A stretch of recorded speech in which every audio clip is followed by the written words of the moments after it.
I didn't hear anything.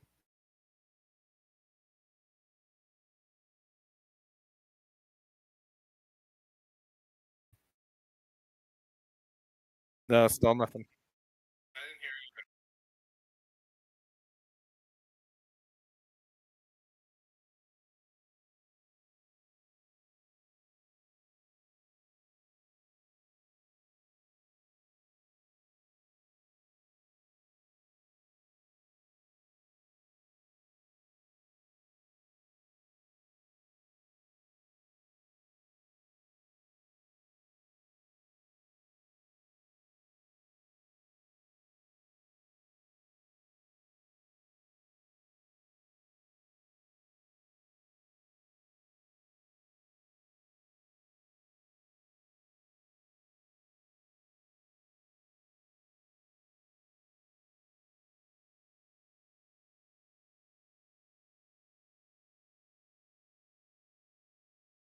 Test, test, test.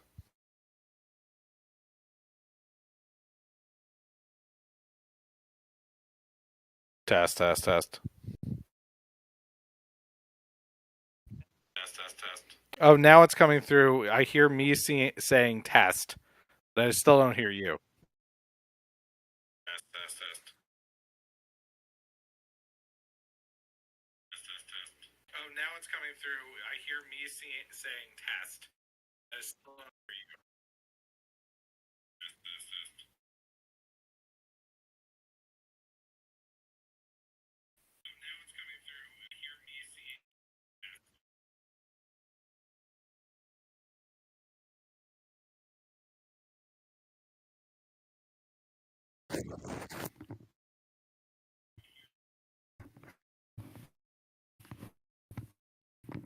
I've stopped talking because it became a loop.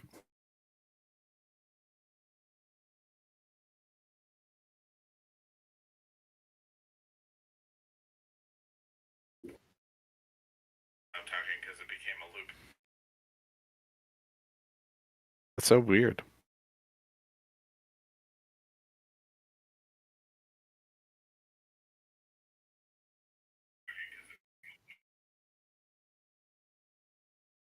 So weird.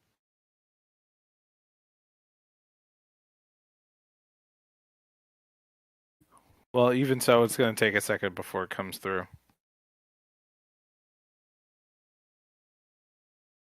Hmm.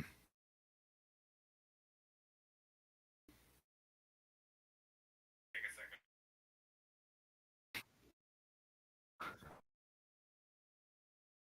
Hmm? 1, 2, you should be able to hear me now. All right, let's give it a second. I think I had the wrong thing selected.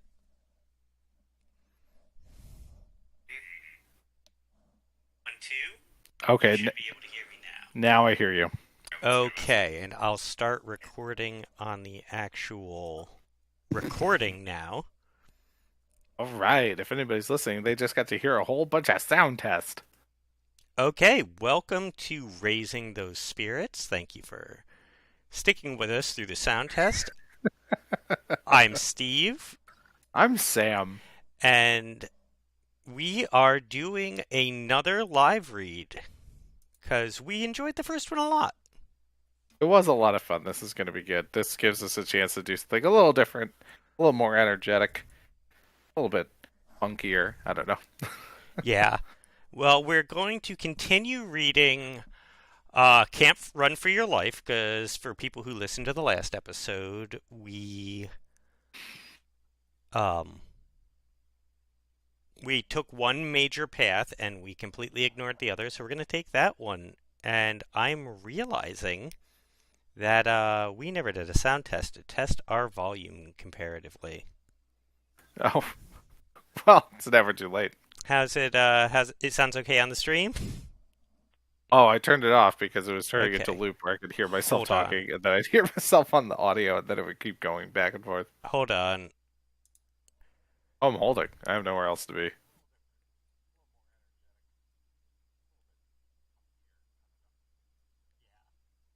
Just Oh, drink I'm my so much cocktail. louder than you. I am so much louder than you. Like distractingly so. I gotta bump me down. Okay. That that should fix it. Mm-hmm. All right. Test one, two, three. Test 1, 2, 3. All right, we're gonna test that part.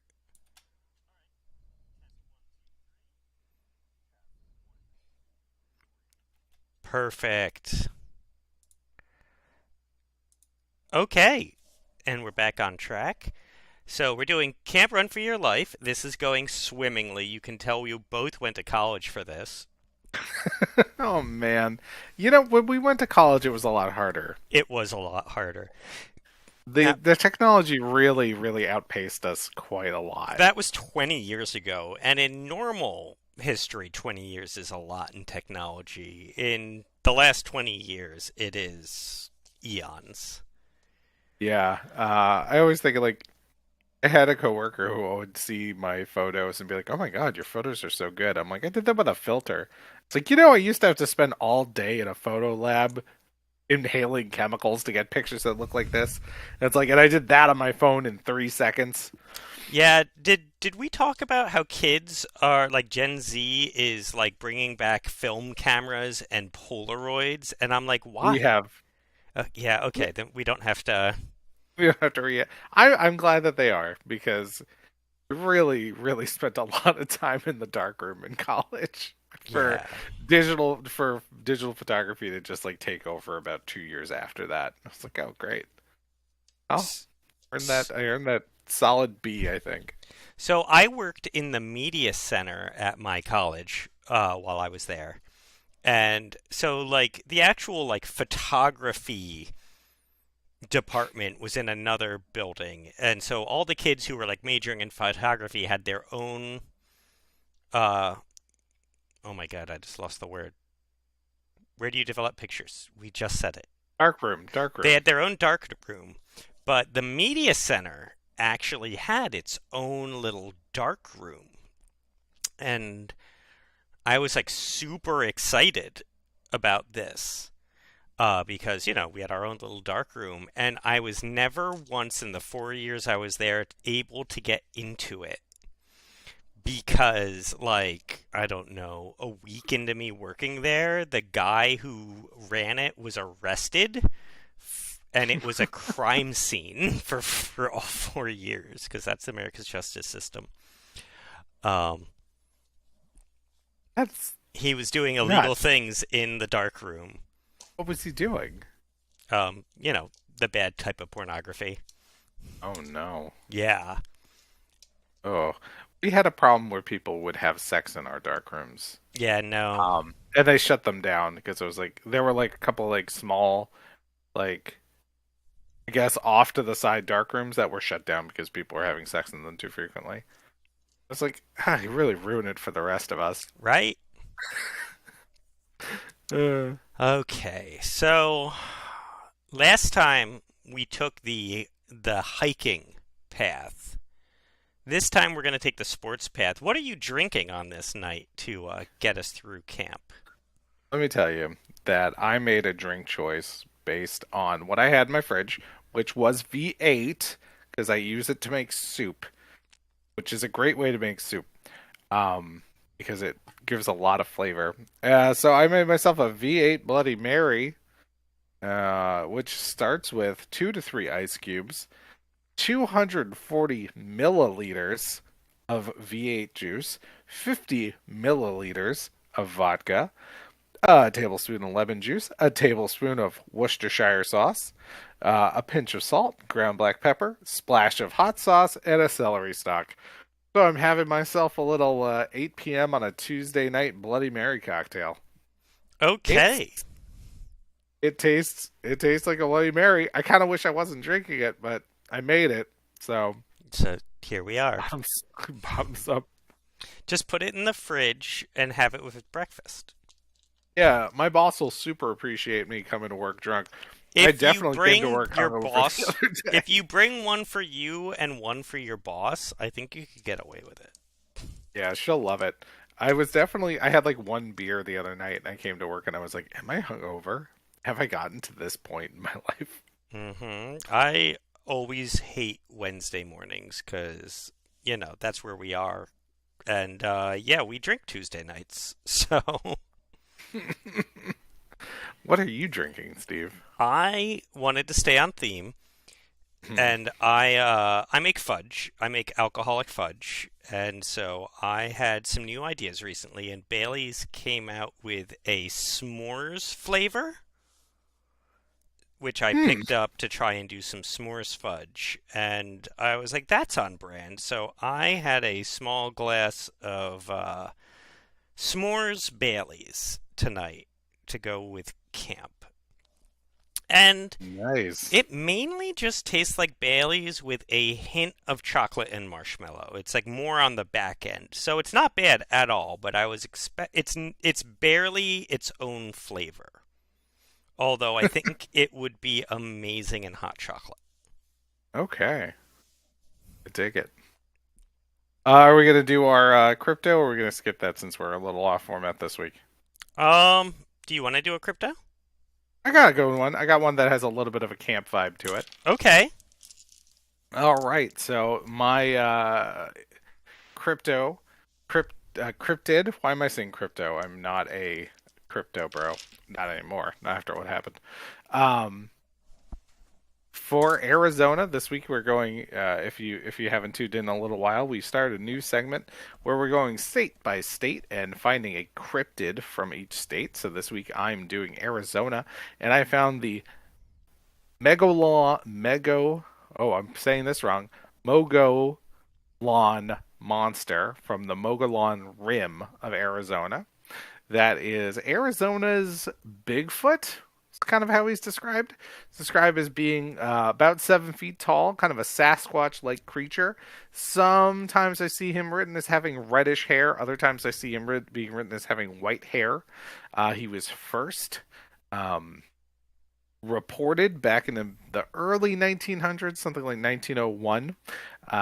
He's known for being foul-smelling and can kill a deer or cougar. So often seen, or one sighting in the 1940s at a Boy Scout camp.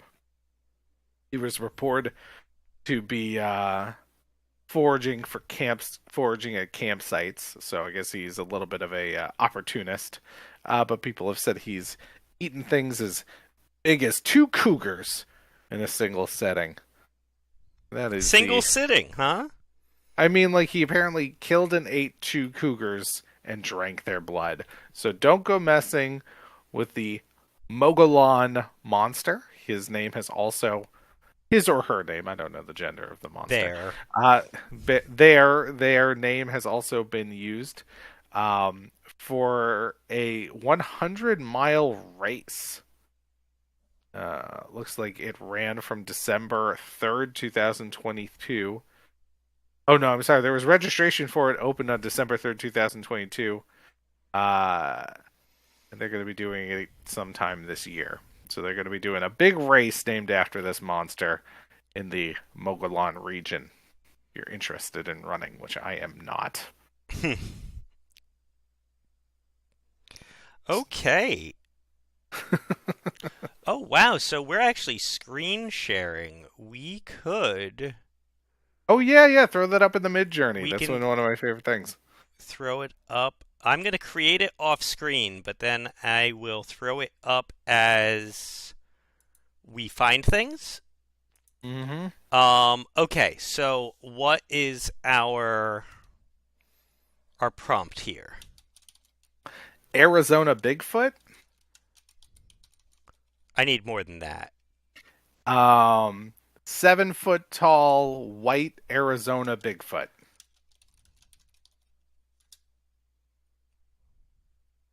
I did White Arizona hair. Bigfoot, 7 foot tall, white. I like white instead of brown. Or well, that's not bad.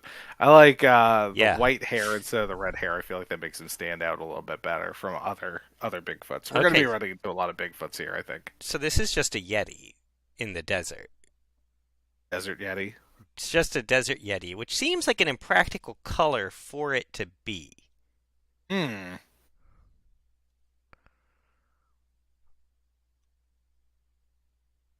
Where is it? Okay. Which chat is it in? Because I can't see it. I'm just gonna throw it up onto this. Oh, you aren't watching. Um, it's in the creative, like normal. Oh, okay. All right. So you'll show me later. I'm in suspense. Um, this is just a statue. This is literally a statue that they made. You can't see the Discord? Which one is it in? Oh, it's in creative. I don't You have can't creative. see creative. Hold on, I will bring it over to you. It literally created a statue. This is wrong. This is the cryptid we have to make later. I'm still not seeing it. It's in the Raising Spirits text channel. Oh, I see it now. Oh, that's weird that it made a statue. I did find a couple of different statues of it. Also, that is much taller than 7 feet. That thing's as big as a freaking tree. Look at the man for scale behind him. Oh, weird. Right? I did that. Okay, let's try this again. What's it called? Mogollon Monster. Mogollon Monster. Mogollon Monster in Arizona. Foraging a at campsite.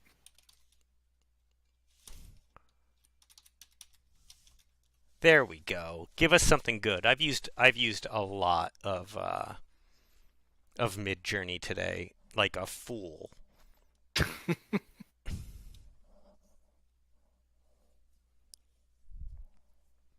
All right, this looks more promising. There's a lot of red. No white this time. Oh my God, this is very wrong. At least the statue is what it's supposed to look like. It does not know what a Mogollon monster is, but I'm so happy. All right. We're just going to say that the first thing is the Mogollon monster, and it's a pretty good representation. This, though. Oh my God. Hold on. There we go. Oh, this is perfect. Raising Spirits. Sam, Wow. I don't even know which one to pick. There's the top right and the bottom left are my two favorites off the bat, but I think the top right and the bottom left are my two favorites, but I think the top left is also a contender. They're all really good. They're all really It just good. looks nothing like a Bigfoot. Nothing like a Bigfoot. I don't know what it thinks Mogollon is, but Well, it got the area right because I mean, like it's Arizona. Yeah, and it got the campsite right. But oh man, which one do you prefer? I like them all for different reasons. Like the bottom left one just seems to be on those two legs. That's it, which is interesting to me. Top left one's also only got two legs. Yeah. Top right one has four, I think. Top right, it's missing. It looks like it didn't quite understand how to do the limbs for that one. Which is, for a monster, not terrible. Bottom right looks like a monster from. Did you ever see Guyver? Guyver? Yes, it does. It looks exactly like a monster from the Guyver with Mark Hamill. Yes, with Mark Hamill. He's on the box, but he's not the main character. No, he's barely in it. If I had to pick one of these, I think I'd pick bottom left. Bottom left, I love. All right, who is this new friend? Oh, he looks a little Cthulhu-y. He looks very Cthulhu-y. So he's like Cthulhu's Arizona cousin. Yeah, all right. So Cthulhu lives up in the Frosty Mountains. This guy lives in the desert plains. Sure. Okay, he's got the fur on his back. That's got to tie in somehow. I want to think it's some type of camouflage. Does he look like a scrub brush? Yeah. Okay, I'd go with that. So he's like a scrub brush monster. You can call him like a cactus bull. Yeah, and I think that it buries most of its head underground, kind of like snakes do with Tremorseness, and the horns are sticking up, so you think it's like one of those cool like skeletons with the horns that you find out in the desert and is in every single movie and cartoon.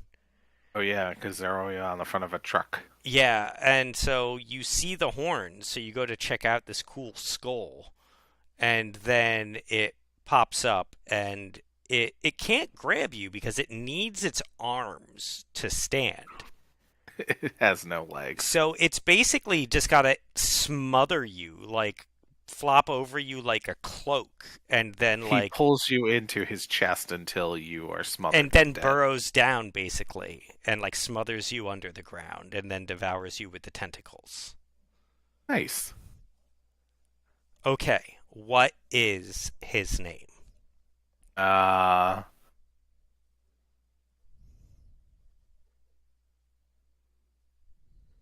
Skull Fiend. Skull Fiend. Or maybe we'll make it like Skull Fiend. Make Ooh, it I all like one word. Skullfeed. That's a little Pokemon-esque, but Yeah, little Pokemon-y. Skull Fiend. So don't mess with Skull Fiend. He will smother you. yes. Okay, I'm All right, happy that with was good. this. This was good. That's a good I exercise. I do like all of these guys, and I want to explore them. We All should right. just every other Tuesday that we don't record do an adult time where we just come up with more cryptids, and that's just an entire other podcast. More podcasts mean more fun. This is my new favorite part of what we do. We're going to ditch the entire rest of our premise. It does Okay, make for some good Instagram posts. it does. I'm very happy whenever I see you post them. I'm glad. I'm like, that's come back into my world again, and we made that. Oh, and I get to, I get to share something creative and fun. Okay, I say we start from the beginning again Sure. because it's been like 6 months, and I know. I should have re-listened to the episode. yeah, me Uh, too, but I didn't. I didn't. I listened to today's episode today. Oh, okay, cool. How do you like it? I mean, I think I'm hilarious, so I thought it was great. My wife told me it was good, so It was a good one. No, it was a good one. cool. All All right. Do you right, want to start, yeah, or I'll do you want me start. to start? All right. Let me just take a quick sip of tea. Still drinking my Bloody Mary. Nope, Good I stuff. knew I was reading, so I got myself a nice cup of tea. All right, escape from camp, run for your life, round two. Oh, we have rules for this, by the way. We get two extra lives, is what we decided last time, I believe. Yep. If we die, we get to go back. But only twice. Otherwise, it's Okay. cheating. 10 minutes ago, it looked as if you were facing another boring day at home. All the kids in your neighborhood are away at summer camp. All but you. Your parents decided to take you on a family vacation instead to your grandparents' farm. Boring. But your mom and dad just got an urgent call to join a dig for dinosaur bones in Mongolia. They're leaving in the morning. We'll be away for a month, your mom says. Sorry, sweetie, but we'll have to send you to Camp Pendleton after all. I guess I'll live, you reply, hiding your grin. Yes. Pendleton is a sports camp. You love sports. You've wanted to go to Camp Pendleton ever since your Uncle Ed told you about it. It's got the latest equipment and the best coaches. You quickly call Uncle Ed with the good news. He promises to take care of all the arrangements. He'll even drive you there. The next morning, Uncle Ed arrives. Your parents are rushing around getting ready to leave. They kiss you goodbye and remind you to be careful. Don't worry about me, you reply. What could go wrong? I'm psyched, you announce as you slide into Uncle Ed's station wagon. You're going to have a great time, Uncle Ed declares. Your uncle usually doesn't talk much about himself. You aren't even sure what he does for a living, but you do know he likes sports. That's what you talk about on the way to Camp Pendleton. Only it's taking forever to get there. It's out in the boondocks. All the roads here look the same. You stop for a snack. Uncle Ed makes a quick phone call. When he starts the car again, he pulls out onto the road, going in the wrong direction. Uncle Ed, you say, I think you're going the wrong way. Nah, Uncle Ed says, I've got a great sense of direction. You spot an old man in front of a lone house in the woods. Pull over, Uncle Ed, you urge. Let's ask. Sports camp, the old man frowns. There's a camp about a mile away. He gives Uncle Ed instructions to get there. If you pass the gas station, you'll know you've gone too far. See, I told you I knew where I was going, Uncle Ed says. A minute later, Uncle Ed turns down a dirt road. He pulls up to a military-looking gatehouse. A big sign says, Welcome to Camp Running Leaf. Huh? Where's Camp Pendleton, you cry.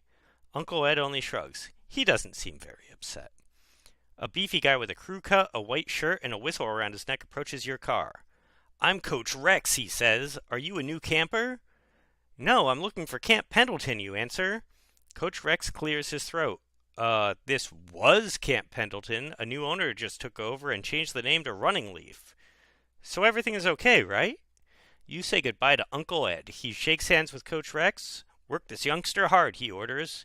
Oh, I'm a slave driver, Coach Rex answers with a chuckle. Coach Rex and Uncle Ed laugh like two old friends.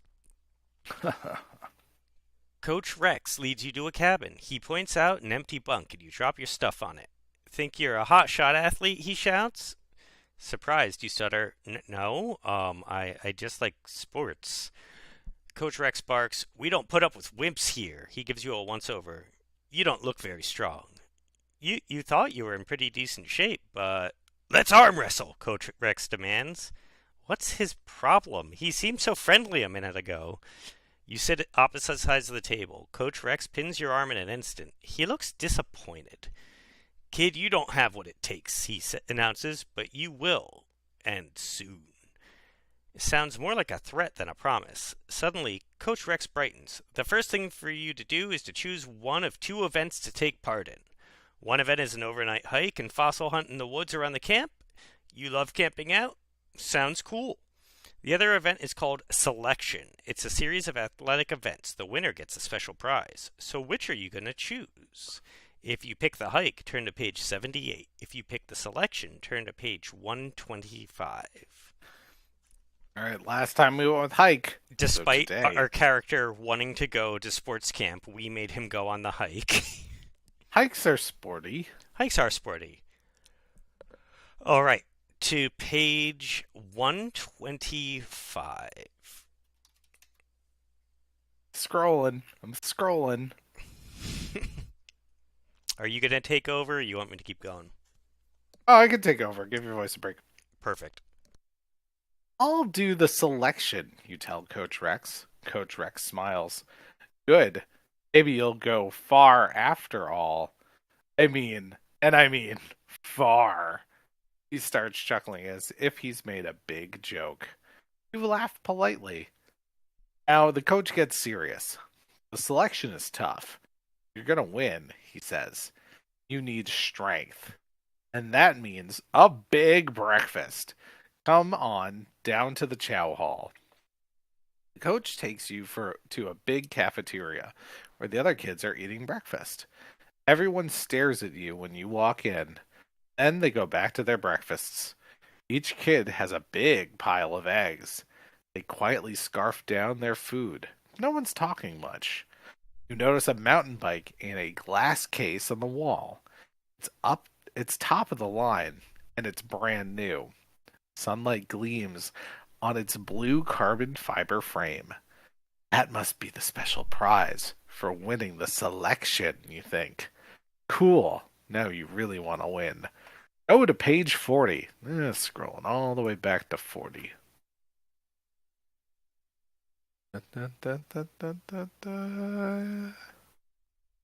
Alright, made it. You get your pile of eggs topped by toast.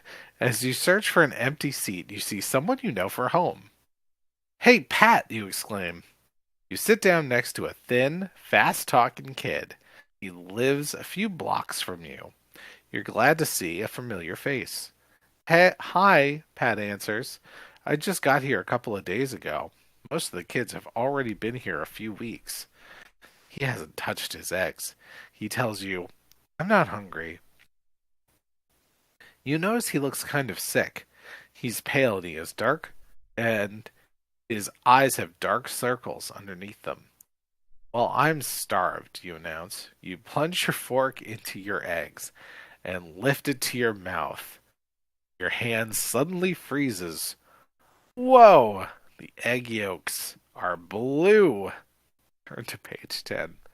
Just scarfing eggs. As many eggs as he can get in his face.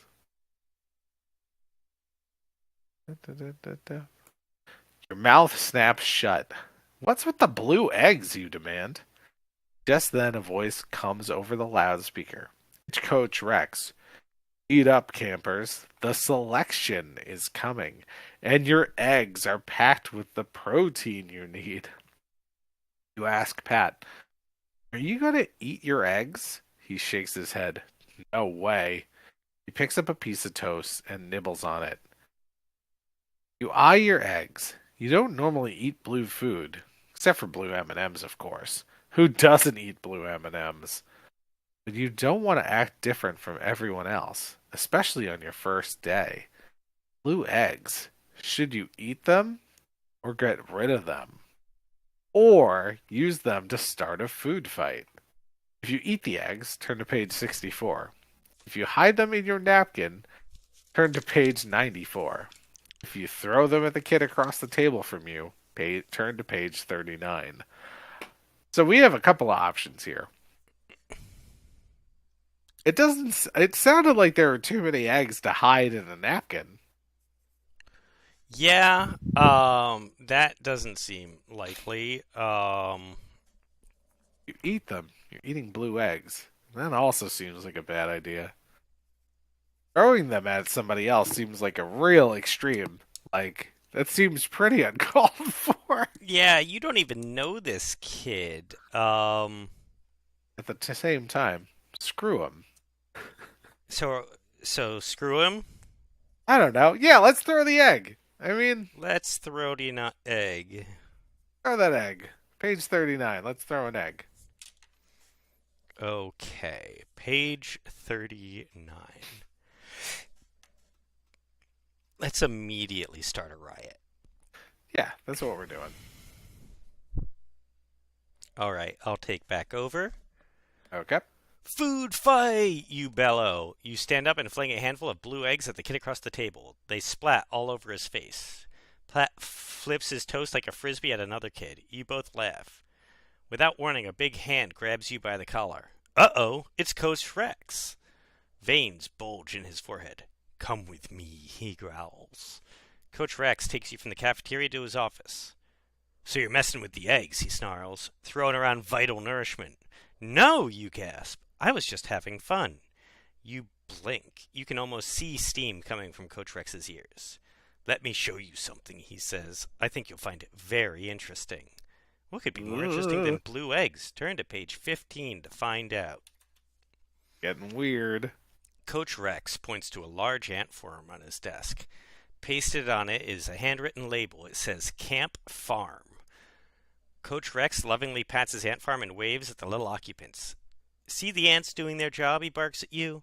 They don't talk back, and they don't have food fights. You nod your head numbly. This camp is like the ant farm, and the campers are like ants. Do I make myself clear? You think, Earth to Coach Rex, kids aren't ants, but out loud you say, crystal clear, Coach Rex. I'm sorry, but you are not selection material, Coach Rex declares, but we'll see how you do as a team player. Oh man, it's only your first day at Camp Running Leaf and already you've been axed from the selection. What a bummer. You leave Coach Rex gazing at his ant farm and slink back to the cafeteria. Turn to page 57. Or 51. 51. As you slide back into your seat at the cafeteria, you notice that Pat's lips are covered with blue egg. I thought you weren't going to eat your eggs, you say? Pat shrugs. One of the coaches made me. They're pretty good. He smiled weakly. His eyes look a little glazed. Another camper, Charlie, comes over. He's about your height, but he's very muscular. Come to think of it, all the campers look strong. But hey, this is a sports camp. In a monotone, Charlie says, I loved food fights at school, but he scratches his head as if trying to remember something. We must eat our eggs, not throw them. Another camper shuffles over. Yeah, he chimes in, we're supposed to follow the rules. You roll your eyes. What's wrong with these kids? Haven't they ever heard of having a little fun? You're beginning to think this place is like an ant farm. Everyone acts like they're in the army. You're not sure you can hack this place. Maybe you should pretend to be sick and call Uncle Ed to pick you up. On the other hand, what if Uncle Ed thinks you're a wimp? Maybe you should just stick it out. If you pretend to be sick, turn to page 79. If you stick it out, turn to page 58.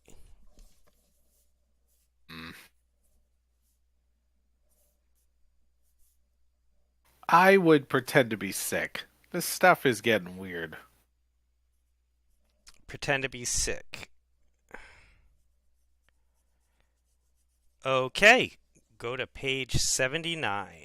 Alright, I'm scrolling. Alright, I'll take back over. You hold your stomach groaning. Oh, I'm sick. Where's the infirmary? Charlie points to a low white building across from the cafeteria. Hope you make it back. Huh? Why wouldn't you make it back? At the infirmary door, a voice behind you makes you really groan.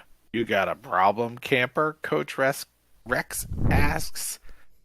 Got a bad stomach ache, you reply, doubled over. Coach Rex shakes his head in disgust. I knew you couldn't cut it. He pushes you through the door of the infirmary, locking it behind you. Nurse, have you repaired the transporter yet? He demands. Transporter? Turn to page 33. The nurse, a bone-thin woman with a knobby bun, shrugs. I've done the repairs, but I'm still not certain how well the transporter is working. Well, let's use this one as a guinea pig, Coach Rex suggests, pointing at you. All right. Just step this way, dear, the nurse coos. She steers you into a large steel platform. This won't hurt at all. Your head whips back and forth between Coach Rex and the nurse. What are you going to do to me, you stammer? Coach Rex tells you. If you make it to Zentron, there's no reason you can't work in the mines. I'm sure you'll last as long as the average slave. 3 years. What's Zentron? What mines? You demand, terrified. Then from above, a blue light sweeps over your body. You feel a tingling. Whoa! Coach Rex, the nurse, the infirmary, they're all fading from sight. You're really being transported, just like in the movies. Unfortunately, the transporter isn't working right. Instead of sending you to Zentron, it beams you directly into the sun. In seconds, you're so hot, Coach Rex could fry a blue egg on your head. But hey, it could be worse. At least you get a tan this summer. The end. Well, that's one of our 3 lives. Oh no, I got us killed really fast. All right, we got to jump back to page 51. 51. Hold on. And I made the wrong choices. All right, so we're going to stick it out this time instead of pretend to be sick and go to page 58. All right, keep us alive, Steve. I will try, but I feel like we chose a bad path, or maybe not. Maybe we chose a good path. Oh no, we're going to find out. So, you ask Pat, pretending everything is normal, what's the first sport of the day? Baseball, he answers in a dull voice. Pat always was a little dull, you think, but now he's really drippy. What does that mean? I don't... Sorry, I was drinking a seltzer. No, what does drippy mean? He's just like sad and dull like, to mopey? drippy. Like those aren't. Like it's not like it's now. He's just blunt. Like okay, we're getting back into wavy. it. Okay, back into it. Back into it. You follow him out to the baseball diamond. The coach chooses up sides. You play shortstop. You ask the players to talk it up in the infield. No one does. You ask them to talk it up in the dugout. Silence. Everyone's hitting the ball hard and playing well, but is anyone out here having fun? Finally, you're at bat. You pop a weak one up to the second baseman. The next batter drones. Coach told me to hit a homer. Must hit a homer. Whoa. She knocks the first pitch right over the fence. Now you really want to do well. Next time around, the batter before you singles. The coach tells you to lay down a sacrifice bunt, but you get a fast pitch. Should you follow orders, or would you rather swing for the fences? I think we go for the bunt, right? We're trying to make this guy happy. Last time we went against him, we ended up in the sun, so let's do the bunt. Okay, we're going to go bunt. Page 27. And this is page 58. What? I'm keeping track. Oh, okay. All right, I'm on it. Want to move that runner to second, so you drop down a good sacrifice bunt. Way to go, cheers the coach. You smile. Then you hear him say, you must be eating your eggs. Be sure to eat them 3 times a day. What's the story, you wonder? Why are the coaches pushing eggs on every camper? Over the loudspeaker, the bugle sounds. Like clockwork, all the kids drop their balls and gloves and march to the cafeteria. They move like robots, you think. The lunch menu, blue omelet sandwiches. This time you just hide yours in your napkin. Pat gobbles his down. Do-do-doot-a-doot. Do-do-doot-a-doot. There goes that bugle again. Oh, that was supposed to be a bugle. Is how it's written. Oh my god. How did I not understand that? Did you ever go to summer camp? No. I'm pretty deep into this Bloody Mary. Everybody jumps and runs back out to the fields.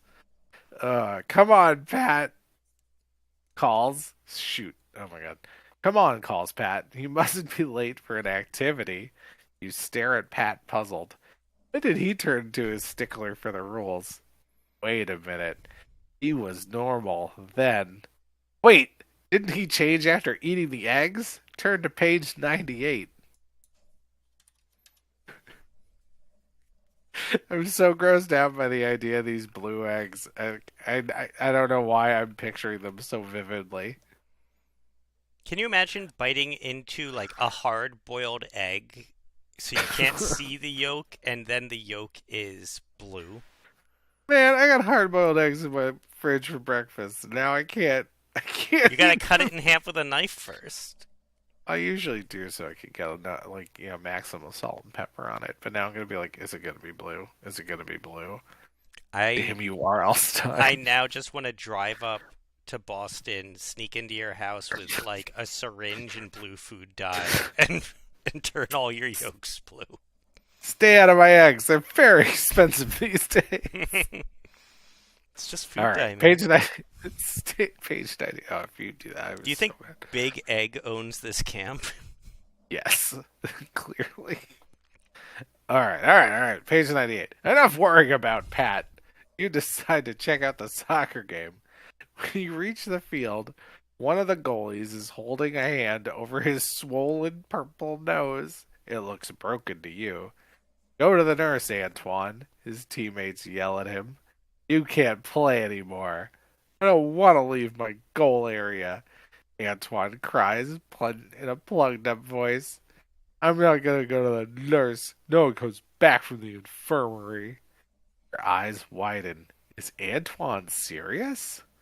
Tall girl grabs you. You can't play goalie, can you? Wait, you can play goalie, can't you? What should you do?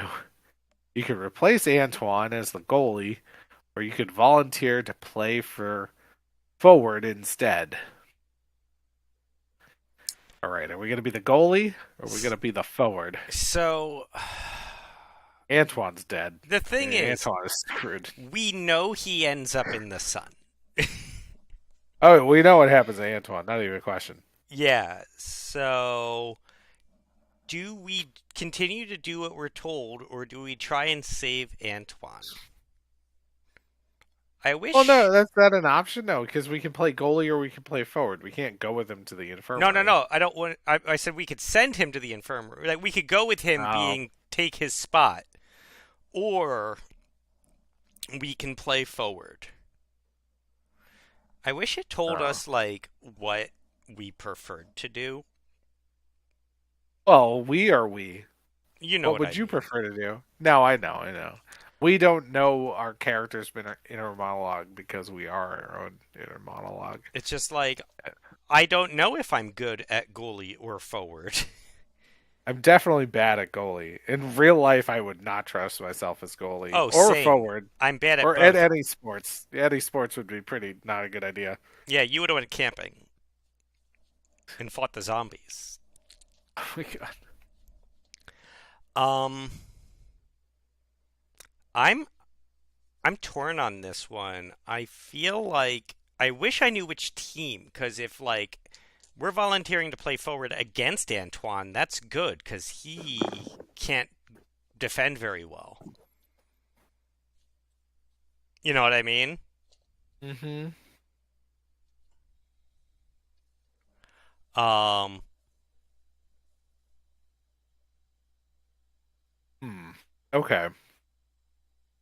they are asking us to play goalie though, and we were told to be a team player, and I think the eggs would make us a team player. So if we want to fit in, We should be goalie. we should be goalie and send Antoine to the sun. All right. Adios, Antoine. So page 20. Page 20. I'll guard the goal for a while, you tell Antoine. Antoine glares at you and stalks away. The soccer game starts again. The powerful players kick rockets. You hope your defense keeps the ball away from you, but they don't. A kid from the other team breaks free and takes a shot. Boom! No way are you going to try and stop that. You dive out of the way of the speeding ball. It tears the net in half. Damn. The soccer coach, Goodrich, comes running over. Your job is to stop the ball, even if it kills you. Death by soccer kick, you laugh? No way. You glance around. Whoa, no one else is laughing. Okay, you promise. I'll stop the next shot. But you don't stop the next one, or the one after that. Some of the shots whiz by so fast you never even see them. Finally, Coach Goodrich tosses you out of the game and calls back Antoine.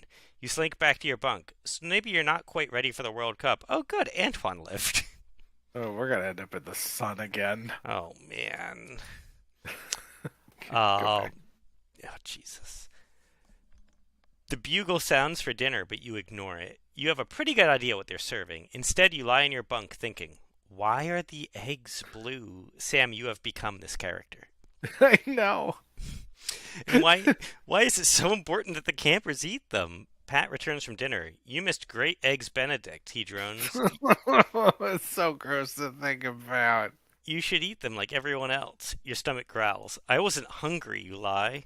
A few other campers straggle back into the cabin. You introduce yourself. They barely look at you. To break the ice, you say, Coach Rex acts like this is a boot camp, not a sports camp. A kid named Preston stares at you. Don't put down our master coach. He should be respected and obeyed. Oh my goodness. Pat adds, don't make waves, just get with the program. Man, they sound like robots. The bugle sounds again. This time it's playing taps. Lights go out all over the camp. No one laughs or tells stories. You feel very alone in this creepy camp. You know, I forgot for a little while that this was our recording week, Mhm. and I almost took an edible, and thankfully I remembered. And with how into the Bloody Mary you are, thank God, Somebody needs to be sober. I can only imagine if we were both sloppy. The eggs. Yeah, I Those would are not be great. vibing well with these eggs on an No, edible. it's making me very upset to think about them. And I'm drinking a Bloody Mary. This is the breakfast drink. It is. You should save it for your eggs. Never again. I've never touched an egg again in my life. You lie on the bunk, thinking about your first day in camp. I'm good. I'm good. Doesn't I'm backing out again. Doesn't R.L. Stine have an entire book about bad eggs? Yeah, one of them. Yeah, I This think he reused a lot of. I mean, like, how many times did R.L. Stein take us to camp? You Oh know? yeah, this is so much like Camp Jelly Jam, the one that I read, because it's literally just a guy at a sports camp. Oh, that's why we went camping over the summer when we did this, because we had just done Camp Jelly Jam, Yeah. and that was a sports camp. But this is very similar to Camp Jelly Jam. All right, Goodness. I think we're gonna have to get like drunk and live read the book about eggs. No. I mean, people listening, chime in. Tell us if you want more bad eggs. Do not listen to Steve. He's a villain. Look, I didn't say to tell us they wanted it. I said tell us if they want it. I hate you so much. This is good. This is what's going to shift our podcast over to just coming up with cryptids about eggs. We're just gonna talk about eggs from now on. This podcast is sponsored by Big Egg. All right, back into it. You lie on the bunk, thinking about your first day in camp. At first, you only hear your bunkmates snoring. Then you hear a voice you know well. Coach Rex. He's talking to another coach as they make the rounds of the cabins, and what they're saying makes your blood run cold. This is a pretty good crop of specimens, Rex is saying. Is the transporter ready? Asks the other.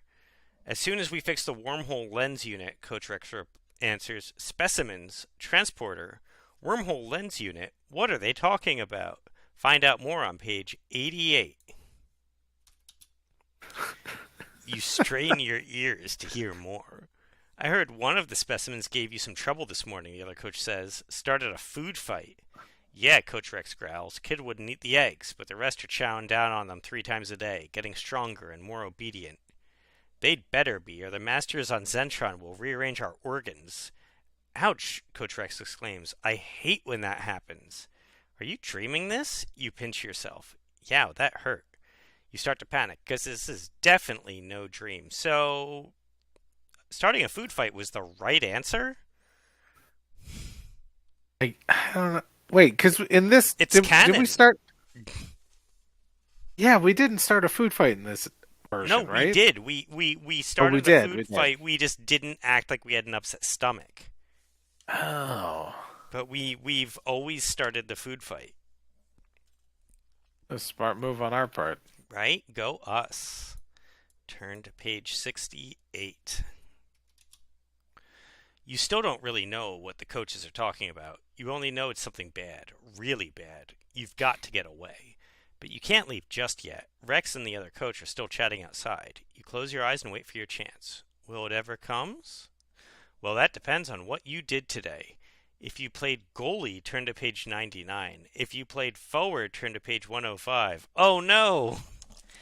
That held more weight than I thought it would. What did we do? We're goalie, right? We were goalie, so we turn to page 10, page Oh, 99. 99. 99. All right. There we go. It's a good thing you played goalie and saved your energy, because now you're able to stay awake. Rex and the other coach finally move on. You quietly dress and creep out of your cabin. Your plan is to find a phone and call Uncle Ed for help. But after a few minutes of searching, you realize the truth. There are no phones at Camp Running Leaf. Well, it makes sense in a horrifying way. They don't want anyone to contact the outside world. Then, in the distance, you can hear Coach Rex's voice on the loudspeaker. Alert! Alert! Escaped camper. You listen more closely. Now you hear what sounds like 100 people marching together. Thwomp, thwomp, thwomp. The marching feet are coming your way. Oh no, if they catch you, you're in major trouble. Go on to page 19. I'm scrolling. Scrolling. Desperately, you try to think of a way out. That's when you remember the old man down the road, the one who gave you directions to the camp. Oh, okay, I forgot about him. He might let you use his phone. The trouble is, it's the middle of the night. Can you convince him to let you in? You snap your fingers as you remember something else. The old man said there was a gas station near the camp. A gas station would probably have a payphone. You could call Uncle Ed from there. You dash up the driveway, leading out to the camp, out to the main road. Now you have to decide. Should you go right to the service station or left to the old man's house? Which way do you turn? If you My try to. Mhm. my gut instinct is the service station because the old man lived a little over a mile away, but he said if you hit the service station, you've gone too far, which almost implies it's closer to me. Yeah, I would try the service station. Because they probably, it's more likely that they would have a phone outside. Yes, you don't have to get into the man's house. All right, so we're going to go to page 24, service station. Oh man, these are stressful. Yeah, I know. I don't know if we made the right call here. I don't know either.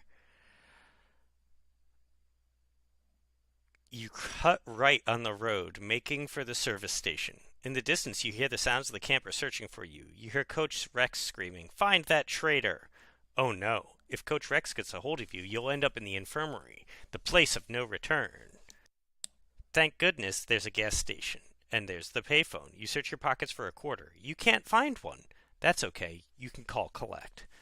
Uncle Ed answers his phone groggily. What? He mumbles. When you relate the story, he sounds disbelieving. I mean it, Uncle Ed, you insist. Camp Running Leaf. Ha, it should be called Camp Run for Your Life. All right, I'll come get you, Uncle Ed promises. Just wait out in front of the gas station. As soon as you hang up the phone, you hide in the back of the station. The searchers are coming closer. Peeking around the corner, you see them, an army of glassy-eyed kids. Hurry, Uncle Ed, you whisper. Hurry. Turn to page 89. You doze off. The sound of a car honking wakes you up. Cautiously, you peer around the corner of the gas station. Uncle Ed, you cry when you recognize his car. You run to the station wagon. You yank open the passenger door, only to find out it's already occupied by Coach Rex. He grabs your wrist. No more escapes for you, he snarls as he loads you into the back seat. Uncle Ed, what's happening? You plead. I took you to Camp Running Leaf instead of Camp Pendleton on purpose, he says. Our alien masters pay me well to direct kids there. It's a recruiting station for Xenotronian mind slaves. But No. but you're my own uncle, you wail. Uncle Ed shrugs. Sorry about that. Just business, nothing personal. Now, where can I drop you off, Rex? The infirmary, Rex commands. From there, this camper is going on a long trip. Right, Uncle Ed chuckles and turns to you. Well, kid, soon you'll be shoving Klaatu crystals in the Xenotrovian mine. I hope you dig the experience.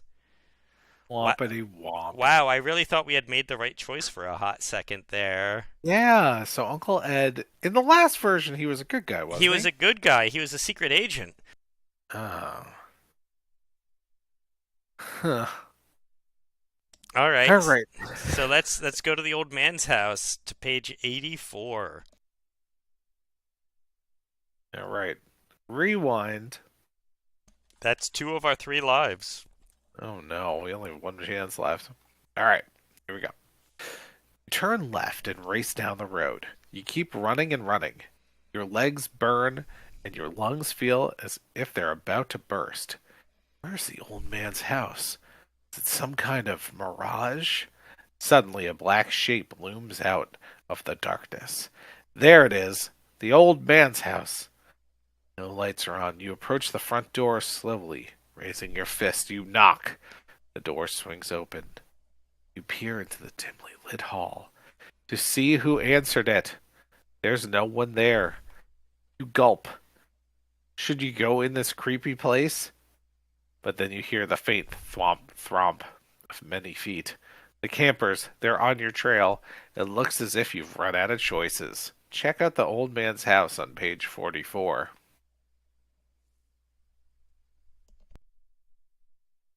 Scroll, scroll, scroll. You slip inside and shut the door. Slowly, silently, you creep through the dark hall.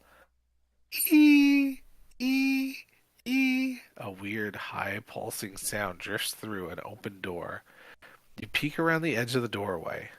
Steps going down to the cellar, probably. Your heart thuds as you pad down the steps. There's another door at the bottom. The pulsing sound is coming from behind you, from behind it. You slowly open the door. What you see makes your eyes bug out. The room inside looks like a NASA mission control. People in headphones stride back and forth from radar screens to electric maps. We've got an interstellar camp running leaf. Link up, someone is yelling. Wow, you gasp aloud. Big mistake. Find out why on page 104. A huge hand grabs you. Who are you? Barks the huge guy attached to the huge hand. I'm from Camp Running Leaf, you reply meekly. A woman comes up. I'm Agent Alice Draper. We're with the government. We've been monitoring transmissions from a planet 8 light years from Earth. The transmissions have been traced to Camp Running Leaf. She raises an eyebrow at you. What can you tell us about the camp, kid? You repeat what you heard from Coach Rex say about... Oh, sorry. You repeat what you heard Coach Rex say about Zentron. Draper's eyes light up. This is amazing. The camp must hold incredibly advanced technology. Good job, camper. The next few days are a blur. The government sweeps in by helicopter and raids the camp. Coach Rex and the rest of the staff are arrested for kidnapping, conducting business with an alien government without a license, and worst of all, not paying their taxes. The arrests so anger the Zentronians that they invade Earth. Oh, way to go. You're responsible for the total destruction of the human race. Oops. So, like, we escaped. So I don't know if that counts as a loss. It's definitely a loss. The whole planet is lost, Steve. What did we do? What have we done? What could we have possibly done? Unless playing forward so we're too tired to run was the thing to do? Okay, okay, so... If well, we we're go at to a the... line, literally, right? if... Huh? No, I gotta find out what happens if we played forward. All right. I mean, do you want to actually play forward, or do you want to jump around to what happens if you played forward? Let's find out what happens if we play Well, that's forward. literally the next page, and we die. Okay, great. Oh, what? Oh, no! We're tired from running around. Oh, and then you dream about blue... oh, man, we died. So, I think the mistake starts just by doing the sports camp instead of the hike. Because we survived the hike a couple of times. We did survive the hike 2 different ways. What if it is going all the way back to bunting instead of swinging for the fences? You know what I mean? Yeah. Yeah, let's do a quick swing. Let's swing for the fences. 136. Okay, let's see what happens if we had swung for the fences. Nope, that's a dead 2. What? Already? Already. Yeah, they really want you. Man. No, too bad you never make it home. Ah. That's it. I think if you go to sports camp, you just lose. I think the correct path is camping. Well, unless like we go all the way back to like the food fight. Hiding the eggs. All right, that's page 10. All right, what happens if we had hidden it? Let's go all the way back. If you hide them in your napkin, go to page 94. 94. This is such a disappointing one. Okay, so we thought we were making a good decision by starting a food fight, but apparently it was the worst decision.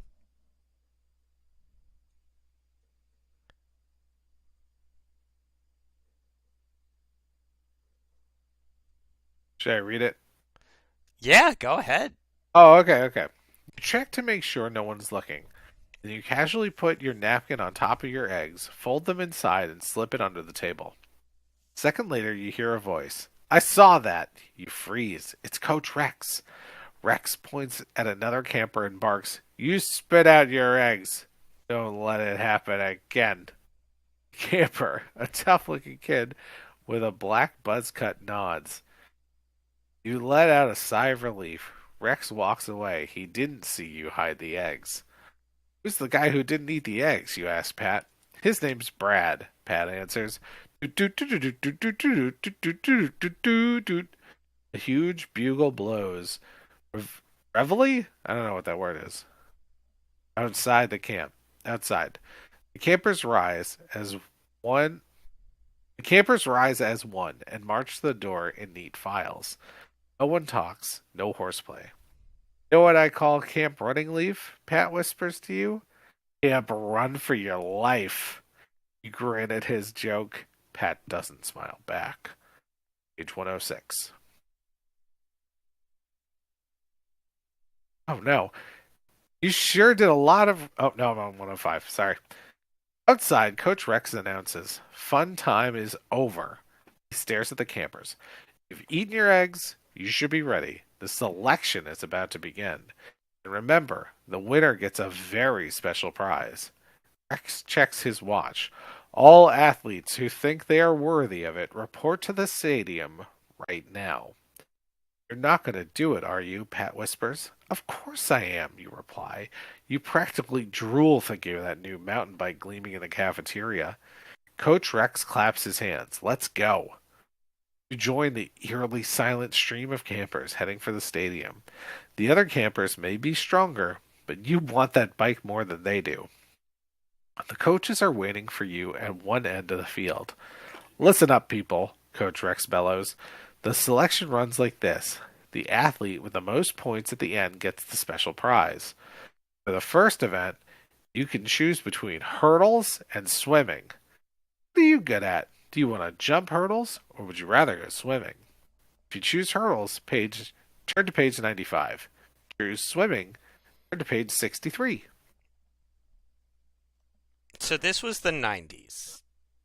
Hmm. And in the 90s, there was still that myth about not swimming for 30 minutes after eating. True. We didn't eat. Oh. What are you going to? I'm saying they all did. So we can swim, and they'll have cramps because it's the 90s. That's my thought process. I Meanwhile, we didn't eat, and jumping hurdles on an empty stomach. Not a good plan. Not a good plan. So my thought is 63. Swim. All right, let's do it. 63. Let's swim, you suggest to Pat. I hate swimming, Pat complains. I'm going to do hurdles. Okay, you shrug. Good luck. Privately, you're a little relieved to see Pat go. He seems so gloomy. You're ready for some fun and some sports. The swimming coach, Carla, orders the swimmers to follow her. As you head to the water, a voice behind you calls out, Hey, loser, get out of my way.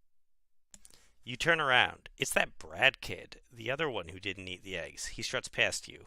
The gold is mine, he sneers. The rest of you are just fighting for the silver. Brad is one obnoxious dude. You don't much like him, but he's got spirit, unlike the other campers. You think, neither of us ate any blue eggs. Is there a connection? Brad's nose wrinkles as he gets closer to the water. What's that smell, he demands. Yuck, it smells like a giant dump of rotten eggs. What could be causing it? Find out on page 120. Oh no, did I get us into an egg swimming?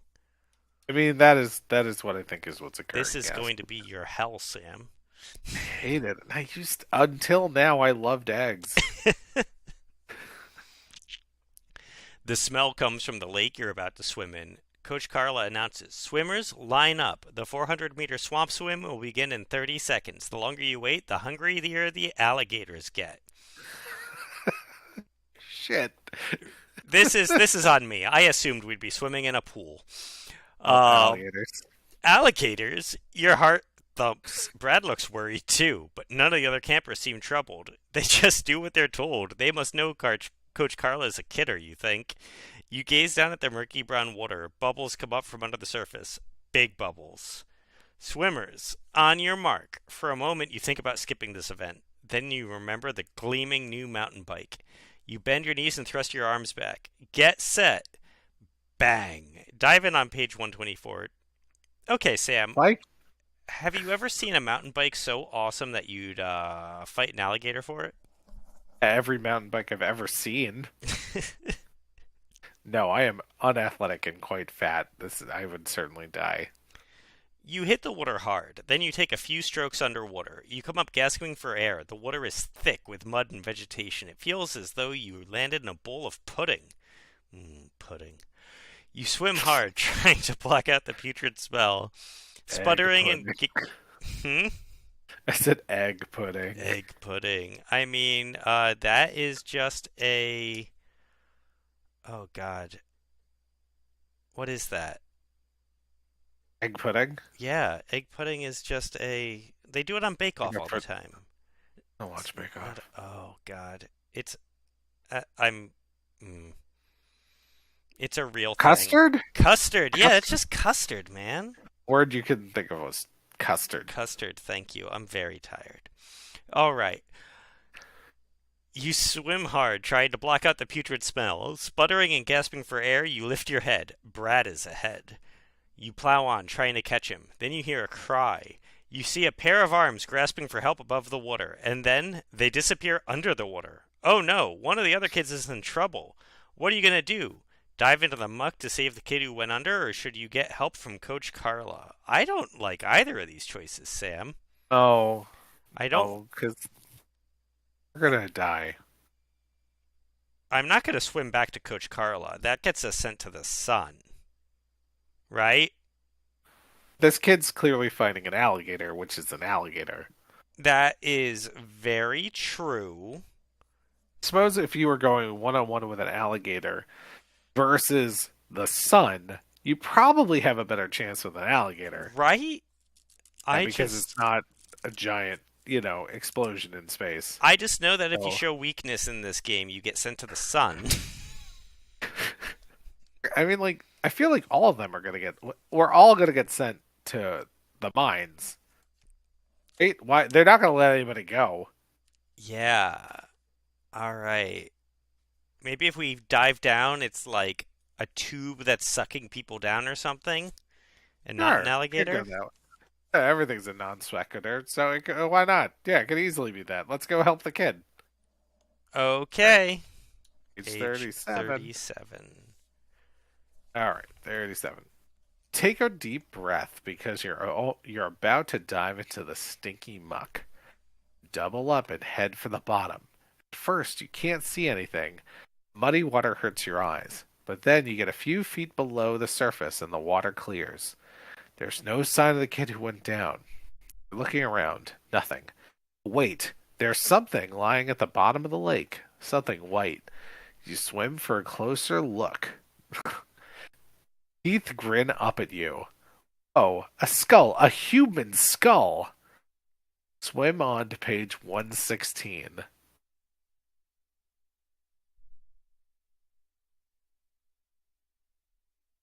You swim closer. You're terrified, but you have to get a closer look at that skull. Crowbar lies next to it. There's something square and white a couple of feet away.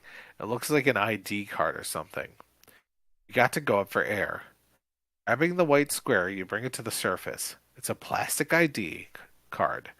You can just make out the words, U.S. government, through the muck.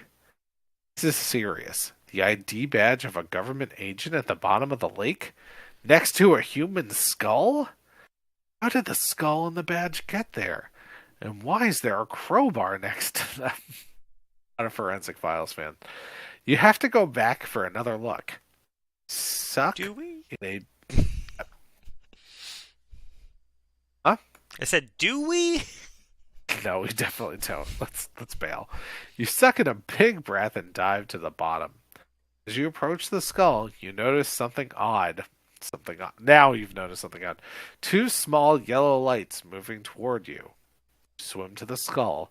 The lights are still coming. Two black dots appear in the center of the yellow lights. Your blood suddenly goes cold. Those aren't lights, they're eyes. Page 55. Yellow eyes are coming toward you fast. They're just a few feet away. That's when you see a long green snout. A snout that opens to reveal dozens of long, jagged teeth. An alligator. Think fast. What are you going to do? You have time to do a frog kick and get away? Or should you grab the crowbar and try to defend yourself? Whatever you do, you better do it now. What are you thinking, Steve? If you do the frog kick, turn to page 107. Grab the crowbar, turn to page 108. My gut thought is that this agent had a crowbar. And they're a skeleton now. Yeah, that's true. That's my other thought is you can't outswim an alligator. No, you are in their habitat. And you are in the water. You're not near. You know what I mean? Yeah. But, also, this guy had a crowbar. But maybe you're better at crowbar swinging than that guy was. Maybe that guy was just... Maybe he was trying to open up a manhole and was snuck up on by the alligator. Back to my tube theory, where he didn't die here. He just came here through the tubes after being eaten by an alligator in the source. Possible. What do you think? Possible. I think if in this situation, again, not a strong swimmer, I think I could swing a crowbar pretty good. Not underwater, man. You swing so slow underwater. All you could do is try and keep its jaws open. All right, so 107. We're going to try it. 107. We should try and swim away. I mean, I don't like that either. Oh, let's fight it with a crowbar. Yeah, with a crowbar. I'm not feeling good about that plan. I mean, we've already cheated so that we can have an extra life. We can cheat again. I know. It's our podcast. Pages are right next to now each other. Now we each have 3 lives. There you go. All right. You grab the crowbar. The alligator's mouth gapes wide to chomp on you. You thrust the crowbar inside its choppers. The crowbar wedges the huge alligator's jaws open. That gives you the chance to swim away. You pop to the surface and swim as hard as you can. You're the last one to the finish line. As you lie gasping on the shore, Brad gloats. Did you swim here or take a rowboat? By the way, I came in first. There was an alligator, you gasp. You can hardly talk. Your teeth are chattering from fright. Your comment catches Coach Carter's ear. Alligators? Did you say you fought off an alligator? Yes, and it's right over there, you scream. Turn to page 22. See? The alligator is sitting on a rock in the middle of the lake, trying to get the crowbar out of its mouth. So what, Brad smirks? You still lost the race. Coach Carla peers at the alligator. You expect her to call in an alligator catcher immediately, or at least look shocked. But instead, she does some calculations on her clipboard. Then she raises your arm in the air. You get bonus points for the alligator. That means you tied with Brad for first. Wow. That's a steep curve. That is a great curve. I mean, you outswam an alligator. Well, I feel like you should get... I mean, he did win. So I guess it's not fair to beat him just because you fought an alligator, but... Yeah, I'm okay tying for gold. All right, we beat the spread, I think is what happened. Yeah. Your mouth falls open. Is she kidding? Coach Rex claps you on the shoulder. Good work fighting that alligator. I'm getting... Coach Rex is turning into the coach from Home Movies for me.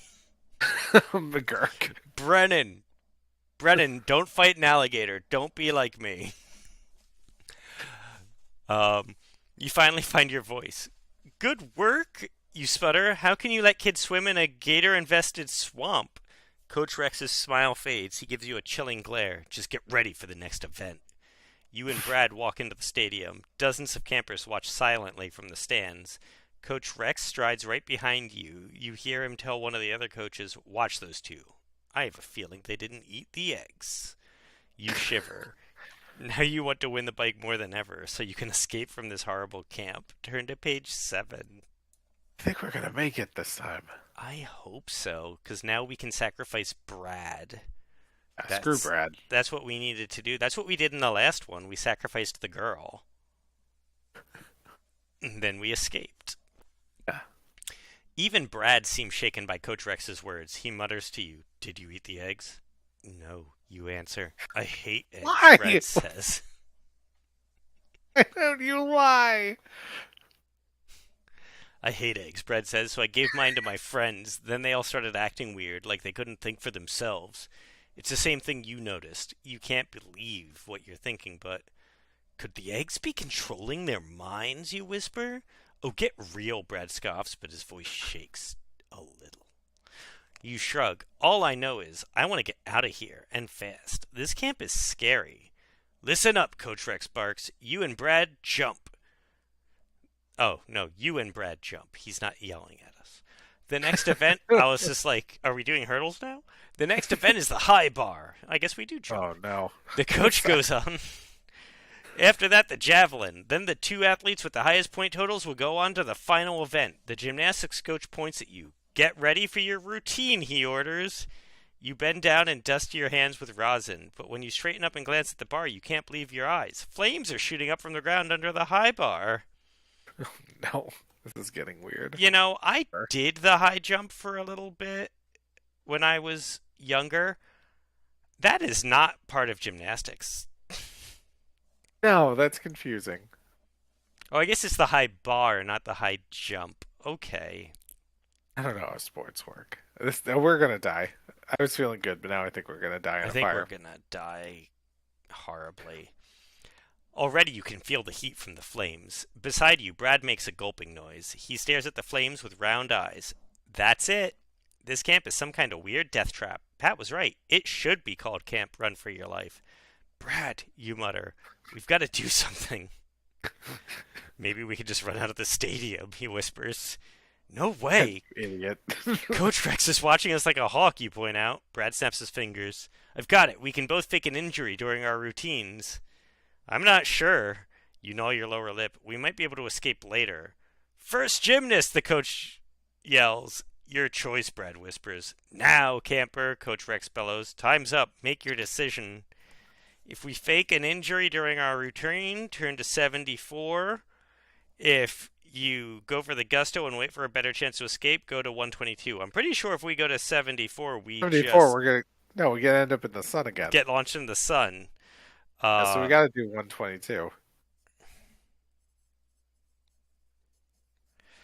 Okay. Hold on, I'm still scrolling. Alright. 122. Wait for a better chance, you quickly tell Brad. Square your shoulders, then you run toward the bar. Flames lick at your feet as you swing up, but you ignore them and concentrate on your routine. Good thing you took gymnastics last summer at the other camp. Thank God, you're good at this stuff. Every flip and spin could land you in the fire. You never worked the bar so well. Even through your shorts, you are starting to smell scorched. Even though your shorts are starting to smell scorched. Oh, I read that completely wrong. Oh, the hot bar is starting to blister your palms. Better finish up your routine now. Otherwise, you won't just get a low mark. You'll get third-degree burns. Sounds like it was supposed to be a joke, but it isn't. You swing into your dismount. Glance at the mat. Glance at the mat tells you have to make a perfect landing. One step in the wrong direction, and you'll be in the fire. Can you do it? Can you stick the landing? Turn to page 65. So, I think the knowledge that we went to gymnast camp should have been available to us before we chose to do this. Oh yeah, I would have done things very differently earlier if I'd known we were a gymnast. Oof! You stuck your landing. Judges all hold up your scores. 9.9, 9.9, 9.9. Yes! You start to feel as if maybe Camp Running Leaf isn't so bad. Maybe the events are just creative. You didn't really see a skull at the bottom of the lake. Maybe you should just forget about escaping. Maybe you should really go for that special prize. See how Brad does on page 26. Brad's gonna get killed. Brad's going to the sun.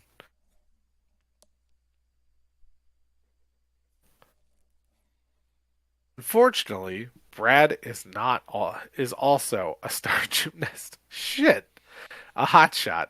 Without even breaking a sweat, he pulls a 9.92. You're still tied for first place. You expect the audience of campers to send up a big cheer. They're all moving silently to the exits. The stadium loudspeaker blares a message. All campers not in the selection report to the infirmary immediately. Why are they going to the infirmary, you ask the coaches. Just a routine check for, poison ivy, she answers. All at once, you're confused. How can such a small building hold so many people, you demand? Time for chit-chat, Coach Rex barks, striding up to you. Next up is the javelin. Follow him to the javelin pit. But what you see makes you feel like forfeiting. Turn at the point on page 8. Thank God we didn't fake an injury. We would have ended up in the sun. Yeah, we would have gone straight to the sun. A dozen coaches stand in a circle. They're holding javelins. They're all pointing them at the contestants. What are these guys doing at the javelin throw, you ask? Javelin throw? Which Rex lets out a harsh laugh. Oh, this is the javelin catch. I like that. Uh-oh. The sharp javelins come raining down. Dozens of gleaming metal points whiz toward you. One of them is zooming straight for your head. A quick move. Barely sidestep the javelin. Sharp point dunks into the ground, inches from your foot. If you don't catch one, Coach Rex bellows, you will lose. Four of the deadly spears shoot down. You dance back and forth, ducking them. You can do this, you tell yourself. You've seen superheroes do it in the movies. Piece of cake, right? Turn to page 70. Getting a little big for our britches. I've caught an arrow once. Really? Yeah. How did that work out for you? I mean, felt awesome. Nice. A javelin hurtles at your chest. Fling yourself to one side, then snap your hand out. Yes, you snagged the wooden shaft. Nice. So does Brad. God damn it, Brad. 5 other contestants also catch javelins, but not with their hands. Hear the agony of defeat. You've heard of the agony of defeat, but this is ridiculous. Want out, you think? I don't care about winning anymore. Did we just hear 5 other contestants were impaled to death? They had to go to the infirmary, so I don't know if it was to death, but they will end up in the sun. So yes. All right. Well, the losers are carried off to the infirmary, just like all the other campers. Glance up at the stands. There are less than a dozen people left. They're all waiting in the long line for the infirmary. Ready for the final event, Coach Rex calls cheerily. As you turn back to him, your gaze is caught by a long pole hanging against the stadium wall. The kind they use for pole vaulting. It looks long enough to clear the wall. This could be your last chance to escape. You never pole vaulted before. Can you make it over the wall? Or should you hang in there, try to win the final event, and ride your mountain bike prize to safety? All right. If you try the pole vault page to turn to page 30, if you go on to the final event, turn to page 119. Pole vaulting is incredibly hard. I did it for an entire summer and I never got the hang of it. Huh. We've led very different lives, I know. I know. I've never even. No, I mean, like, I'm not going to even say it anymore. I cannot do that. All right. That's just my input. Like, pole vaulting, not something you can just do. I don't know if I ever got over the 4-foot bar. I could high jump higher than I could pole vault. if we so we have to either try and win this mountain bike and ride away, or try the pole vault and head over the wall. What do you think? What I mean, this one's yours. So what do you want to do? Here's the thing. At least one high school student dies a year pole vaulting, and they know what they're doing. Is that true? Yeah, it's a crazy statistic. Oh, crazy. Maybe it's not killed. Maybe it's paralyzed. It's bad. They are Bad. It's bad. It sounds bad. at least one a year. Also, what happens when you clear the pole in a pole vault, Sam? You fall You onto fall? that giant mat, that giant soft mat. We think there's a giant soft mat on the other side of this wall? Do not think that. No. So even if we make it over the wall, we're gonna fall like 20 feet. Great. We're breaking a leg. Yeah, we're not getting away. No. I'm thinking we Right, go so to the we gotta final win the thing. bike. We Yeah, gotta let's get the bike. we gotta get our Huffy and ET it out of here. All right, 119.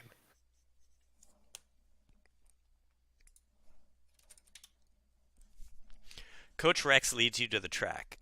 The last event is called the Steeplechase, he announces.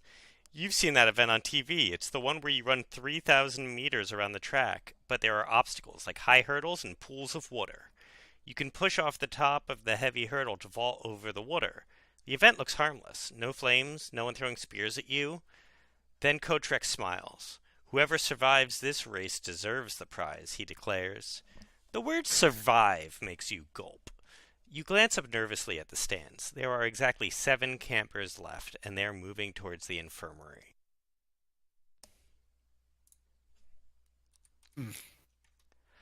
You and Brad line up, side by side. What do you think they have planned for us, you whisper. Brad shrugs. I guess we'll find out, he whispers back. Just remember, we're in this together. You help me, I help you. I'm going to pause for a second. What happened to our friend who went to do hurdles? Dead. I guess. They're definitely dead. They're in the infirmary. It's just us and Brad It's now. just us and Brad. Okay. Died off screen. That's definitely what happened. Sounds good to you, but you notice that Brad doesn't meet your eyes. Can you trust him? The starting gun goes off and you sprint out. As you approach the first hurdle, you're in the lead. Barely. You take off over the water jump. Up, up, up you go. As you come down, your heel slaps against the water's edge. A tiny bit of the liquid splashes on your calf. Ouch, you scream in pain. That stuff burns. Don't let a little sulfuric acid slow you down, Coach Rex bellows at you. Acid? This is insane. You gaze desperately around. Any chance you could veer off the course and run to safety? Not much. The whole track is surrounded by the coaches, so escape isn't likely. Just finish the race and get your prize. The next obstacle is approaching. You leap up, bounce for a moment on top of the hurdle, and peer down at the pool. You wish you hadn't. To find out why, turn to page 69. Best page ever. There's nothing in the pool. No water, no acid, nothing. It's a bottomless black hole. Watch out, loser, Brad yells in your ear. He balances beside you on top of the hurdle for a moment. Then he shoves off and pushes you to the side. Whoa, you shout, flailing your arms. You throw yourself off the hurdle, but you're off balance. Your leap isn't long enough. You land half in and half out of the pit. Your legs dangle over empty space. Coach Rex runs up beside you along the track. That pit goes 3 miles deep, he informs you, and that's the whole truth. You gasp.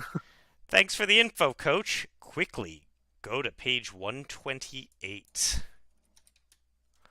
Your fingernails dig into the track. Terror adds to your strength. If you fall, you've had it. With a mighty effort, you haul yourself out of the pit. You get to your feet. Your legs are wobbling. Coach Rex smiles. Good work! Now move it.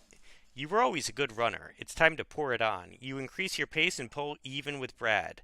Then you're ahead. Not being stupid. You're pretty cautious about the next hurdle. You pull up short and peer over the jump.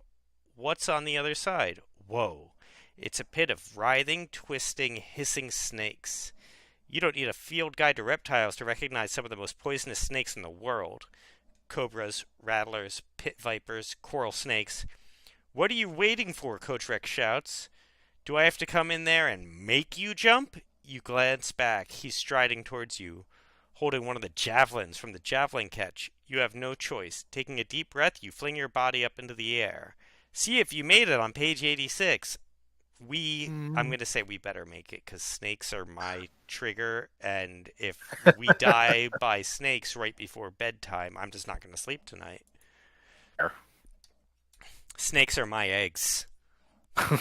God, I'd forgotten about the eggs. That's going to be our first piece of merch. I don't want any eggs. I don't want them now. You sail through the air. Your legs pump frantically as if you're still running on ground, and then your feet touch the track. You made it. Terror carries you down the track faster than you've ever run before. You whip along like a greyhound. You're going to win this race. Suddenly you hear a scream behind you. You glance over your shoulder. It's Brad.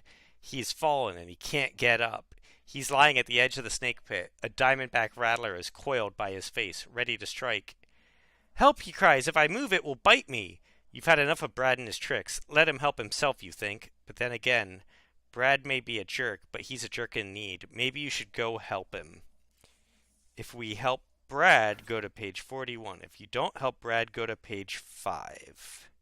Oof. It's been such a jerk. Brad did almost let us die over the pit. I mean, Brad would have left us to die in the pit. Brad would not save us. And I don't like snakes. But also, in the camping side, I think we died when we let that girl die? Did we? I don't remember. I think we lived when we let her die. Alright, we're going to let Brad die. Alright, we don't help Brad. Let's go to page 5. We're going to page 5. Oh, hold on. I got to write down this page so we can go back when we die. Yeah, we're definitely going to die. Alright, page 5. You know when you're ready. Ready. Forget Brad. You shriek down the track. A glance over your shoulder shows Brad slowly crawling away from the snakes. Very slowly. By the time he gets to his feet, you've crossed the finish line. Rex grabs your arm and raises it in the air. The winner! You can't believe it. You've won. You get the special prize. You get the bike. But most of all, you'll get to escape. As you're led into the victory stand, the coaches cheer. Blink in the bright sunlight and follow Coach Rex. Congratulations, he bellows. You have proved yourself to be the best camper of them all. You have been selected. You beam, but your smile fades as Coach Rex goes on. It's the best human specimen. You won't work in the mines like the other inferior campers. The blue eggs have made them strong enough to carry the Klaatu crystals. The eggs have also made them obedient, so they'll be fine slaves. You, on the other hand, will serve as the overmaster of Zentron. With this honor comes much pain, and eventually a gruesome death. Say what? Did you hear Coach Rex correctly? Go on to page 29.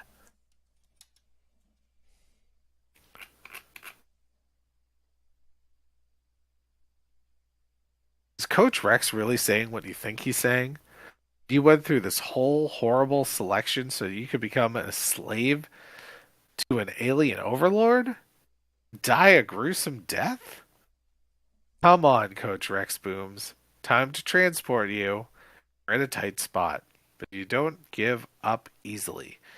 Got one last chance to save yourself, if only you could get that mountain bike. Leap off the victory platform and race to the cafeteria. Coach Rex runs after you. There is no escape, he shouts. Fortunately, he's right. The mountain bike is gone. Someone stole it. That person is now pedaling it furiously across the stadium grass. It's Brad. He's leaving camp Run for Your Life. So are you, for an all-expenses-paid lifetime vacation to Zentron. Luckily for you, a slave's lifetime is mercifully short. Damn it. Wow, okay. Save Brad. Save Brad. Save Let's go Brad. back All right, save we have him. to go to page 41. I think this is where we call it. If we don't live. Oh, yeah. No, we're not going back after this. We've died so We'd have to many go all the way back to the hurdles, I think. times. Happening. All right. You race back past the snake pit and snatch the javelin out of Coach Rex's hands. You dart back to Brad's side, hooking the point of the javelin under the rattlesnake's body. You lift the furious reptile away from Brad. You toss it back into the pit. It writhes and hisses angrily. Then you hold the javelin out to Brad. Grab hold, you command, and pull him to his feet. You're a hero. But does Brad thank you for saving him? No way. Instead, he shoves you to the ground. Eat my dust, sucker, he sneers. Then he sprints on the track and crosses the finish line. What a jerk. We have a winner, Coach Rex cries. He holds Brad's arm aloft. Brad is led to the victory platform. You stand on the track. Now what are you going to do? Brad won the special prize, the mountain bike. The mountain bike that was your hope for escaping Camp Run for Your Life. Are you trapped here? If you really want to know, turn to page 43. Coach Rex's voice booms over the loudspeaker. Congratulations, camper, he tells Brad. Yeah, you think glumly. Then you hear Coach Rex's next words, and a shiver shakes your entire body. In a few minutes, you will be transported from the infirmary to the planet Zenitron, Coach Rex announces. There you will have the honor of being the Overmaster's slave. After you've served him for a period of time, he will serve you for dinner. Your jaw drops. So that's the special prize? Going to an alien planet as a slave and then getting eaten? You thought this kind of thing only happens in movies, horror movies. Then you have a terrible thought. What is second prize? Uh-oh, you've got to get out of here before Coach Rex turns his attention to you. But how? Then an idea pops into your head. Turn to page 93 to find out about your own idea. Slowly, carefully, you sneak off down the track. All eyes are on Brad. No one sees you go. You dash to the cafeteria. All right, the mountain bike still gleams in the glass case. You break the case, wheel the bike outside, and climb on. And you're off. With everyone's attention focused on Brad, the coaches don't realize what you've done until you're halfway across the field. You throw the bike into the highest gear and stand up to pedal. Hey, this is your best event yet. You zoom past the gatehouse at the other end of the camp. Rex and the other coaches give chase, but they're on foot. You're on wheels. They can't catch you. You're escaping from Camp Run for Your Life. Pedal to page 81. You cycle down a dirt road until you reach the highway. You remember the old man down the road. You take a left to his house. Oh no! You jump off your bike and race up the porch. Bring! You hit the doorbell again and again. Finally, the old man opens the door. He's holding a pair of headphones. You're never going to believe this, you pant, but Camp Running Leaf is sending kids to an alien planet as slaves. To your shock, the old man doesn't call the nearest mental hospital. Instead, he invites you in. I'm Agent Driscoll, he tells you. I head up a government team that investigates alien activity. You stare at him. This is incredible. We've had our suspicions about that camp for some time now. One of my field agents went to check it out, the old man goes on, but she never made it back. You remember the skull you saw in the lake. Shuddering, you pull the ID card you found and show it to Agent Driscoll. He nods sadly. Draper was a good agent, he tells you, then he brightens. But at least now we've got enough evidence to get a search warrant. Join the search on page 96. Oh no, this ended poorly last time. Yeah, but Draper was alive in the last version. True. Agent Driscoll immediately gets on the phone to Washington. The problem is, it takes a long time to get a search warrant. By the time the authorities finally arrive at Camp Running Leaf, the grounds are deserted. The coaches, campers, and transporter are gone. There isn't even a scrap of blue egg. However, Agent Driscoll doesn't lose heart. I'm certain Coach Rex and the Xenotronians will soon start up another camp for human slaves, he tells you as he drives you home. Another camp run for your life. It could be anywhere in the country. It could even be the next camp you go to. The end. Alright, so we survived the camp and didn't get the world blown up, but all of our friends are dead. Oh. I mean, we had similar endings in the other half of the book where we escaped. This is the best ending we've gotten this time. I don't think we've had an ending yet where you could save other people. No. Right. Okay. I think we did it. This is great. Yeah. All right. We survived. I mean, sucks for Pat or whoever, but Brad was a jerk, so. Yeah, no, I'm happy that Brad's currently being eaten, and we are not. Enjoy getting eaten, Brad. All right. Well, we're gonna have to do another one of these. Yeah, I'm loving months. these. I'm Oh, loving well, these. these are fun. Cool. If you listeners have a choose your own adventure that you think we should read, shout them out in the comments. Comment on our page. Hit us up on all of our socials. What are those socials, Sam? They are on Instagram and Facebook. We are RTSpiritsPod. We'd love to hear from you. Please be sure to like and subscribe wherever you do listen to this show. All right. This has been Raising Those Spirits. I'm Steve. I'm Sam. And join us next time. I believe next week is SCPs. Ooh. Excited to jump into SCPs. I've already been peeking at the site, and I've been really thoroughly enjoying it. All right, so if you're listening to this live, you'll hear the SCP episode in about a month. Yeah. All right. That's entirely correct. All right. See you then, folks. Have a good night. Night.